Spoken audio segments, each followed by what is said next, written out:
सभी को जय हिंद। आज हम शुरू करने वाले हैं एनसीसी के चैप्टर में मैप रीडिंग, यानी कि मैप रीडिंग में पढ़ेंगे मानचित्र का अध्ययन।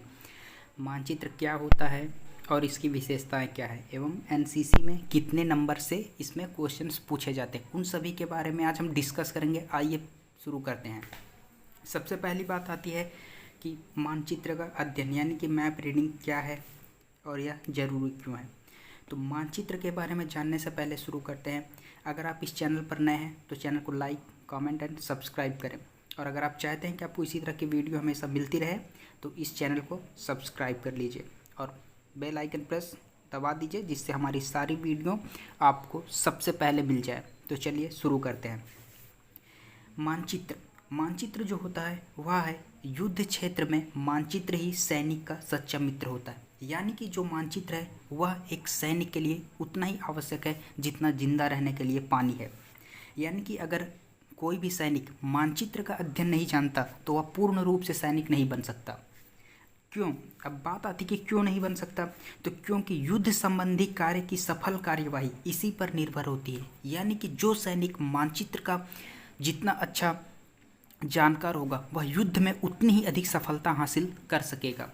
अब इस बारे में बात करें तो मानचित्र के अध्ययन से निम्न ज्ञान प्राप्त होता है। अब आएगा कि मानचित्र का अध्ययन करने से क्या होता है, कैसे होता है, तो इसके बारे में आइए जानते हैं। मानचित्र के अध्ययन से निम्न ज्ञान प्राप्त होता है।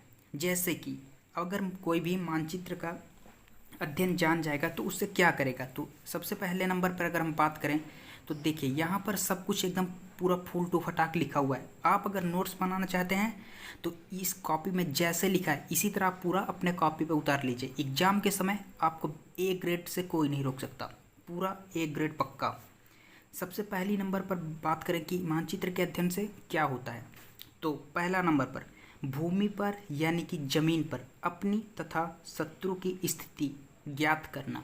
यानी कि अगर हम बात करें मानचित्र में तो अपनी भूमि यानी कि जो जिस ज़मीन पर आप युद्ध कर रहे हैं या जिस ज़मीन पर आप खड़े हैं उस पर अपनी तथा शत्रु की स्थिति ज्ञात करना। यानी कि आप कहाँ पर हैं और आपका दुश्मन कहाँ पर है, यह अगर आपको जानना है तो मैप पर आप आराम से पता कर सकते हैं कि आप कहाँ पर हैं और आपका शत्रु आपसे कितनी दूरी पर है, आपको कैसे वहाँ तक पहुँचना है या कहाँ से भागना है।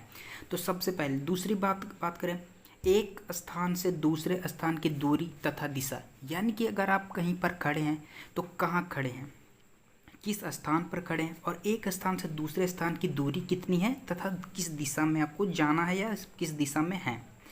तीसरे नंबर पर बात करें मार्च करने के लिए उचित रास्ते का चुनाव। यानी कि आपको किस रास्ते पर जाना है, कौन सा रास्ता सेफ है, ये सब की जानकारी आपको मानचित्र से होती है। चौथे नंबर की बात करें तो दो स्थानों की परस्पर दृष्टिगोचरता। यानी कि दो स्थानों के बीच की दृष्टिगोचरता, ये इम्पॉर्टेंट फैक्ट है। दृष्टिगोचरता क्या होता है, ये इसके बारे में हम आगे बात करेंगे कि दृष्टिगोचरता क्या होता है। दो स्थानों की परस्पर दूरी या दृष्टिगोचरता, दो स्थान है जैसे ए और बी, तो उन दोनों के बीच जो दूरी है और जो देखेंगे उसी को दृष्टिगोचरता कहते हैं। इस पर पूरी डिटेल्स में बात हम आगे करेंगे क्योंकि यह आगे दिया है और इसको पढ़ना भी जरूरी होता है। पाँचवें नंबर पर है युद्ध के समय चाल की योजना बनाना। यानी कि युद्ध जब होगा तो आपको कैसे क्या करना है और तुरंत अपना निर्णय जो लेते हैं उसके लिए मानचित्र बहुत ही इम्पोर्टेंट होता है। तो मानचित्र का अध्ययन जरूरी क्यों है और यह मानचित्र क्या है, तो इसके बारे में आप पूरा जान चुके हैं। अगर मानचित्र की परिभाषा के बारे में बात करें तो मानचित्र की परिभाषा यानी कि मानचित्र क्या है, तो मानचित्र क्या है इसके बारे में बात करते हैं। देखिए मानचित्र जो है उसकी परिभाषा सीधे सीधे यही लिखना है। मानचित्र पृथ्वी के किसी निश्चित भूभाग का चौरस सतह पर सांकेतिक चिन्हों द्वारा बना हुआ वह चित्र होता है जो किसी निर्धारक मापक पर भूभाग को उस रूप में प्रदर्शित करता है जिस रूप में वह किसी वायुयान चालक को ऊपर से दिखाई देता है। यानी कि किसी भी पृथ्वी के सतह को, और वह सतह होगा निश्चित। तो किसी भी मतलब कि अगर आप जहाज में बैठे हैं ऊपर तो आप सीधी सी भाषा एकदम नॉर्मल में देख समझ सकते हैं कि आप एक जहाज में बैठे हैं और आप ज़मीन की सतह से ऊपर उड़ रहे हैं।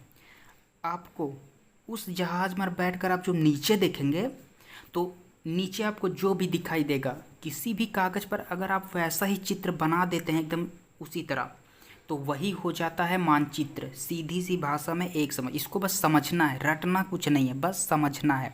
आप 2 बार वीडियो देखिए, 1 बार 2 बार वीडियो देखिए, आपको पूरा समझ में आ जाएगा। आपको रटने की कोई ज़रूरत नहीं है। अगर आप इसको एक बार कॉपी में लिख लेंगे तो हमेशा के लिए क्लियर हो जाएगा, और आपको लिखने से आपका प्रैक्टिस ही बढ़ेगा, कोई प्रॉब्लम नहीं होगी इससे, आपका कुछ नुकसान तो नहीं है इसमें। ये वाला अगर सही है तो ठीक है, वरना दूसरा देख लीजिए। अथवा करके किसी कागज या गद्दे के टुकड़े पर, किसी कागज या गद्दे के टुकड़े पर पृथ्वी के निश्चित भूभाग को छोटा करके विविध सांकेतिक चिन्हों द्वारा दर्शाया गया चित्र मानचित्र कहलाता है। सांकेतिक चिन्ह, इसको भी इम्पोर्टेंट कर लिए। सांकेतिक चिन्हों के बारे में हम आगे बात करेंगे कि सांकेतिक चिन्ह कैसे होते हैं और क्या होते हैं। तो परिभाषा में सीधी सी बात है कि पूरी पृथ्वी को कागज़ पर बनाना संभव नहीं है। तो यानी कि पृथ्वी के जो स्थान है उनको एक निश्चित भूभाग का चौरस लेकर के छोटे छोटे क्षेत्रों में, और उसको छोटा करके किसी कागज़ में एक मतलब कि बोले तो साइन के द्वारा, यानी कि एक कोड के द्वारा उसको व्यक्त करना ही मानचित्र कहलाता है। और इसको एक बार दोबारा देखिए, किसी कागज़ या गद्दे के टुकड़े पर पृथ्वी के निश्चित भूभाग को छोटा करके विविध सांकेतिक चिन्हों द्वारा दर्शाया गया चित्र ही मानचित्र कहलाता है। तो उम्मीद करते हैं आपको ये याद हो गया होगा। 1 बार 2 बार वीडियो देखिए, पढ़िए, याद हो जाएगा पूरा, टेंशन लेना नहीं है।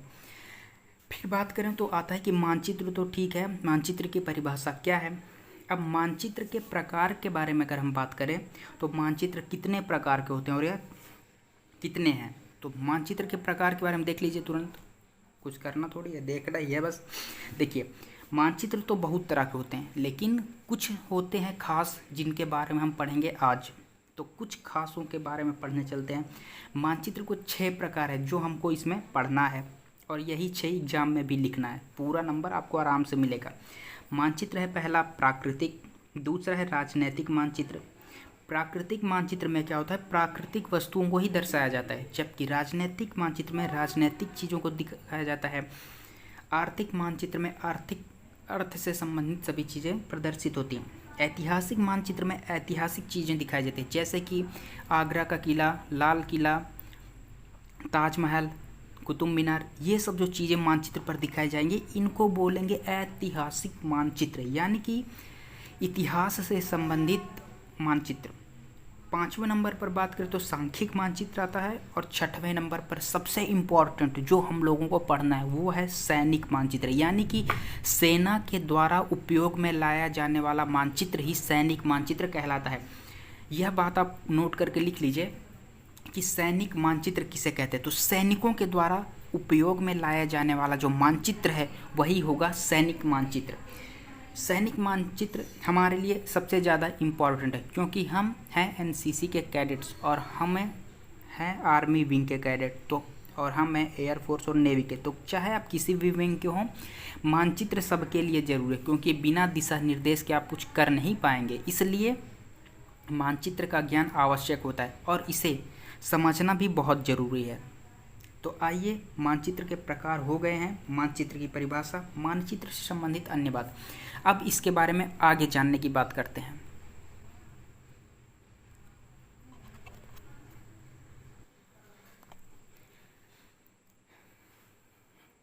मानचित्र की कमी अथवा सीमाएं। कोई भी मानचित्र होता है उसमें कुछ न कुछ तो कमियां जरूरी होती हैं। उन कमियों को कैसे दूर किया जा सकता है, किसी भी मानचित्र की सीमाएं क्या है और लिमिटेशन क्या है, तो इसके बारे में अगर हम बात करें तो सबसे पहली बात, कोई भी मानचित्र अप टू डेट नहीं हो सकता, यानी कि परफेक्ट मानचित्र तो होता ही नहीं है, सीधी सी बात।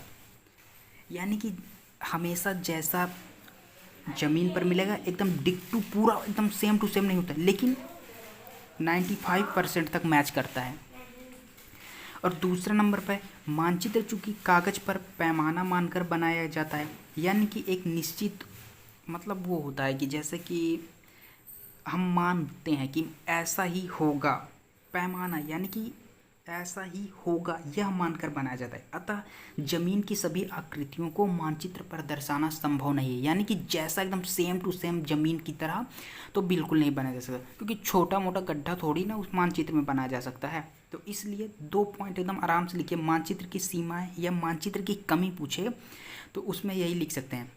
ये पहला बात आता है कि कोई भी मानचित्र अप टू डेट नहीं हो सकता। दूसरी बात, मानचित्र चूंकि कागज़ पर पैमाना मानकर बनाया जाता है, अतः जमीन की सभी आकृतियों को मानचित्र पर दर्शाना संभव नहीं है। तो मानचित्र की कमी अथवा सीमा में सिर्फ 2 ही पॉइंट आता है और यही दोनों को लिख देना है, पूरा नंबर मिल जाएगा। अगर आप इस चैनल पर नए हैं तो ये हमारा चैनल है, इसको सब्सक्राइब करिए, लाइक एंड कमेंट शेयर तो कर ही दीजिएगा। उसके बाद अगर बात करें मानचित्र की संरचना, मानचित्र की संरचना कैसी होती है, तो मानचित्र की संरचना के बारे में अगर हम बात करें तो देखिए, मानचित्र की संरचना जो होती है वह 3 प्रकार की होती है। पहला है the northern margin tap of map, यानी कि उत्तरी हाशिए। दूसरे नंबर पर आता है दक्षिणी हाशिए। तीसरे नंबर पर आता है इंटरनल मार्जिन, यानी कि आंतरिक हाशिए, बॉटम ऑफ मैप या साउथ। तो मानचित्र की संरचना के बारे में अगर हम बात करें तो 3 तरह की होती है, 1 2 3, उत्तरी हाशिए, दक्षिणी हाशिए, आंतरिक हाशिए। पहला नंबर पर उत्तर दक्षिण, तीसरे नंबर पर आंतरिक हाशिए यानी कि इंटरनल। तुरंत याद कर लीजिए, उत्तर दक्षिण और आंतरिक 3 हाशिए होते हैं। कौन कौन? पहला उत्तर दक्षिण, नॉर्थ साउथ, और इंटरनल यानी कि आंतरिक। इस प्रकार याद करेंगे आपको तुरंत याद हो जाएंगे। मुर्दा है तब भी समझ जाएंगे, जिंदा है तो कोई बात ही नहीं है। आराम से समझिए, सब समझ में आ जाएगा। आपको रटना नहीं है, कोई चीज़ रटना बिल्कुल नहीं है, बस समझना है, क्योंकि आप जो रट कर जाएंगे एग्जाम में वो आप भूल जाएंगे, लेकिन जो आप समझेंगे उसको आप कभी नहीं भूलेंगे। तो इसलिए 1-2 बार वीडियो को आराम से देखिए, आप समझ, ईयरफोन लगा कर देखिए जिससे बाहर की आवाज़ बिल्कुल न जाए। आराम से देखिए और एक बार इसको अपने कॉपी पर आप नोट कर लीजिए, आपका A ग्रेड पक्का। चलिए अब आगे बात करते हैं कि उत्तरी हाशिया या मानचित्र के ऊपरी भाग पर यह क्या होता है। उत्तरी हाशिया 3 प्रकार की संरचना होती है और उसमें से हम उत्तरी हाशिया यानी कि पहला वाला पढ़ते हैं। तो सबसे पहली बात अगर हम बात करें तो उत्तरी हाशिया या मानचित्र के ऊपरी भाग पर क्या क्या होता है। तो मानचित्र के जो उत्तरी हाशिया होता है उसमें मानचित्र का शीर्षक होता है, ये इस पर बात कर रहे हैं। मानचित्र का शीर्षक यानी कि यह मानचित्र कौन है, मतलब यह मानचित्र किससे संबंधित है, मानचित्र का शीर्षक क्या होगा। और उसके बाद दूसरे नंबर पर आता है जिले का नाम, यानी कि जो मानचित्र है वह किस जिले का है या किस देश का है, इससे होता है।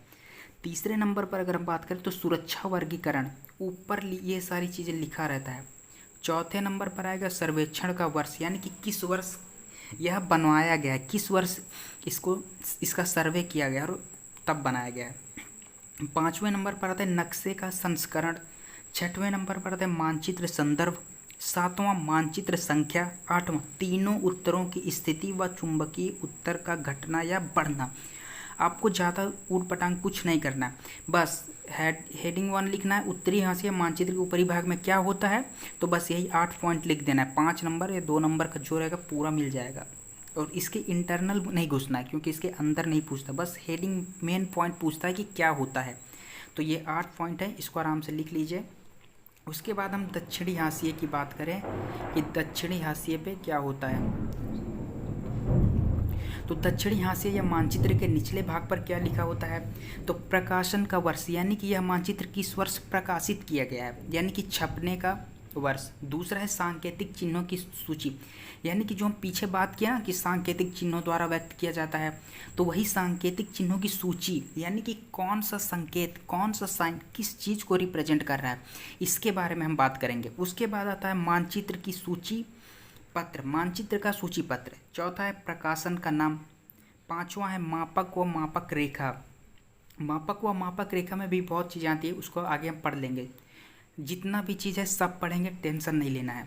पूरा वीडियो अगर आप चाहते हैं तो प्लेलिस्ट मतलब मेरे चैनल पर आपको पूरी वीडियो मिल जाएगी, एक बार देख लें। पूरा एनसीसी का वीडियो आपको मिलेगा, उसमें 2022, 23, 24 जिसमें भी आपका एग्जाम है आप देखिए, पूरा पास हो जाएंगे, इसका कोई टेंशन नहीं लेना है। दूसरे नंबर पर है दक्षिणी हाशिया, इसके बारे में बात कर चुके हैं। प्रकाशक का नाम, मापक व मापक रेखा, परिरेखाओं में परस्पर दूरी, प्रकाशिकी क्षेत्रों की सूची। अब तीसरे नंबर पर बात करें, और हम तीसरे नंबर पर बात करेंगे, उसके बाद हमारा मानचित्र की संरचना खत्म हो जाएगा। उसके बाद हम आगे पढ़ेंगे आंतरिक हाशिए पर क्या क्या लिखा होता है। तो आंतरिक हाशिए की अगर हम बात करें तो सबसे पहला जो होता है ग्रिड रेखाओं के अंक, यह लिखा होगा। दूसरे नंबर पर बात करें चारों सिरों पर अक्षांश तथा देशांतर रेखाओं के अंक। तीसरा है कंटूर रेखाओं के अंक। ग्रिड रेखा, अक्षांश तथा देशांतर रेखा, कंटूर रेखा, इसको बस अभी लिखिए और समझिए, बाकी इसका इंटरनल इसके आगे समझा देंगे। जहाँ पर कंटूर रेखा की बात करेंगे आगे, पूरा इसके डिटेल्स 2 नंबर का पूछ लेता है कभी कभी कि कंटूर रेखाएं किसे कहते हैं, ग्रिड रेखाएं किसे कहते हैं, तो वो नोट करके अलग से आपको लिखवाएंगे। तो पूरा आपका मानचित्र कंप्लीट हो जाएगा और एक भी नंबर मानचित्र से नहीं कटेगा। चौथा है विभिन्न तहसीलों के नाम। पांचवा मानचित्र में प्रदर्शित भूभाग से बाहर जाने वाले मार्गों की दिशा आदि। उपयुक्त सारे जो शीर्षक लिखे गए इन सभी को मिलाकर के एक मानचित्र बनता है। मानचित्र की संरचना 3 तरह से होती है, उत्तर, दक्षिण और आंतरिक, इंटरनल। तो ये तीनों मिलाकर एक मानचित्र बनाते हैं। अब इतने से ही मानचित्र खत्म नहीं हो जाता, अब इसके बारे में और बात करते हैं।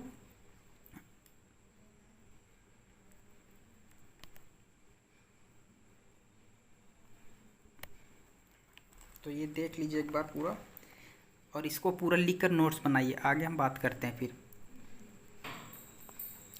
अब मानचित्र पर रंगों का प्रयोग, यानी कि मानचित्र पर रंगों की बात करें तो कौन सा रंग किस चीज़ को रिप्रेजेंट करता है, यानी कि कौन सा रंग है जो मानचित्र पर देखते ही हम समझ जाएंगे तुरंत झटके से कि यह क्या चीज़ है। रंग को देखते ही आपके दिमाग में टन से घंटी बजनी चाहिए कि भाई साहब ये क्या है। तो कैसे पता चलेगा? जैसे ही आप हरा रंग देखते हैं दिमाग में तुरंत घंटी बजे, वनस्पति, यानी कि हरा रंग जो है वो वनस्पतियों को प्रदर्शित करता है, यानी कि जंगल, पेड़ पौधे, यानी हरा भरा चीज़। हरा रंग हरियाली है, तो हरा रंग को जैसे ही देखें समझ जाएं कि ये वनस्पति के लिए है, यानी कि हरियाली के लिए। दूसरे नंबर पर आता है काला तथा लाल रंग। अब काला तथा लाल रंग के बारे में बात करें, मनुष्य द्वारा निर्मित वस्तुओं के लिए, यानी कि जो मनुष्य बनाता है। मनुष्य बनाता है का मतलब है जैसे कि मनुष्य द्वारा निर्मित, यानी कि हस्त निर्मित मकान, इमारत, मंदिर, मस्जिद, ये सब जो सारी चीज़ें हैं इनको हमें काला या फिर लाल रंग से ही दिखाना है। और दूसरे रंगों का यूज आप नहीं कर सकते। ऐसा नहीं कि पीला, नीला, जो मन वो रंग दिखा दें तो हो जाएगा, ऐसा नहीं। एक निश्चित मापक होता है, उसी से आपको ये सब दिखाना है।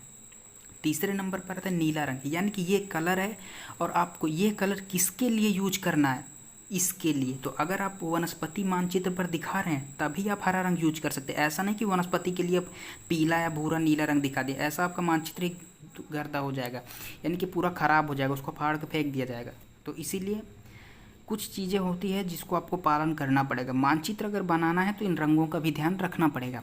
तो आइए एक बार में पूरा देखते हैं। हरा रंग वनस्पति के लिए, काला तथा लाल रंग मनुष्य द्वारा निर्मित वस्तुओं के लिए, नीला रंग की बात करें तो जलीय आकृतियों के लिए, यानी कि जलीय का मतलब होता है जल से संबंधित, समुद्र, नदी, झरने, तालाब, इनके लिए। भूरा रंग जो है धरातलीय आकृतियों के लिए, और पांचवें में पीला रंग की बात करें तो कृषि वाली भूमि के लिए, यानी कि कृषि जहाँ पर किसान खेती करता है वो जमीन अगर आपको दिखाना है तो उसके लिए आप पीला रंग यूज कर सकते हैं। तो इसको भी याद कर लीजिएगा, क्या है कि एग्जाम में ये भी पूछा जाता है और आप फंस जाएंगे अगर याद नहीं किए रहेंगे तो इसलिए इसको भी पूरा याद कर लीजिए। उसके बाद सांकेतिक चिन्ह क्या होता है, सांकेतिक चिन्ह के बारे में भी देख लेते हैं, बात किए ही थे। सांकेतिक चिन्ह होता है तो मानचित्र पर भूमि अथवा भूमि पर की सभी प्राकृतिक एवं मानव निर्मित वस्तुओं को सर्वेक्षण विभाग द्वारा जिन निश्चित संकेतों में प्रदर्शित किया जाता है उन्हें सांकेतिक चिन्ह कहते हैं। सांकेतिक चिन्ह किसे कहते हैं, ये देखिए आपका आंसर मिल गया। हम बोले भी थे पीछे कि जैसे ही आपको आएगा सांकेतिक चिन्ह क्या होता है, वेरी इंपॉर्टेंट, 2 से 5 नंबर के एग्जाम में पूछा जाता है और ये याद होना बिल्कुल ज़रूरी है। अब सांकेतिक चिन्ह के बारे में बात कर चुके हैं, अब इसमें एक और चीज़ निकल कर आता है, सर्वेक्षण विभाग क्या होता है। तो सर्वेक्षण विभाग जो होता है वो भारत सरकार द्वारा एक ऐसा मान्यता प्राप्त संस्था है जो कि सर्वे करती है, और वह जो सर्वे करेगी वही मान्य होगा, वही भारत सरकार का माना जाता है।